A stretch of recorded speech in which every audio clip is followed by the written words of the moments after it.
فتح العلاقة، فتح الحدود، وإن شاء الله ننتهي من قضية الصحراء الغربية هذه. والصحراء الغربية أنا قلتها من زمان هنا في التلفزيون المغربية، يعني هي بالنسبة لي مغربية واضحة، التاريخ يقول ذلك. كمان القوانين تاع الأمم المتحدة ولاش ما قوانينش، يعني ما عندها حتى قيمة بالنسبة لي. كاتب جزائري يصفع البوليزاريو ويفجرها أمام الجميع حول ملف الصحراء.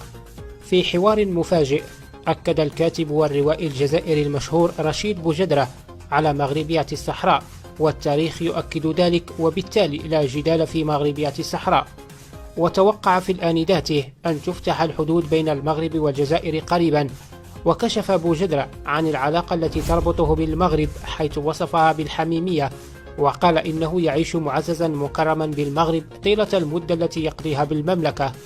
وحول مستقبل العلاقات المغربية الجزائرية، يرى بوجدرة أن الحدود ستفتح قريبا بفضل الحراك ومكتب الجزائري، إذ أن العقلية في الدولة وحتى في السلطة الجزائرية تغيرت وتسير نحو إعادة العلاقات إلى مسارها الصحيح وفتح الحدود، وننتهي عما قريب من قضية الصحراء الغربية، والتي أقوله منذ زمن طويل هي مغربية، والتاريخ يقول أنها صحراء مغربية.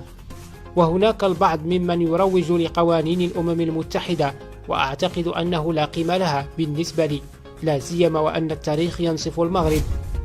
وسبق لعمار سعداني الأمين العام الأسبق لحزب جبهة التحرير الوطني أن صرح بمغربية الصحراء قائلا: من الناحية التاريخية الصحراء مغربية وليست شيء آخر، واقتطعت من المغرب في مؤتمر برلين.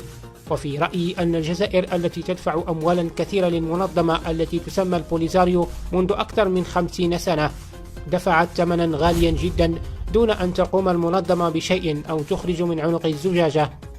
وأشار في آخر تصريحه إلى أن موضوع الصحراء يجب أن ينتهي وتفتح الحدود وتسوى العلاقات بين الجزائر والمغرب، مذكرا بأن الأموال التي تدفع لمنظمة البوليزاريو والتي يتجول بها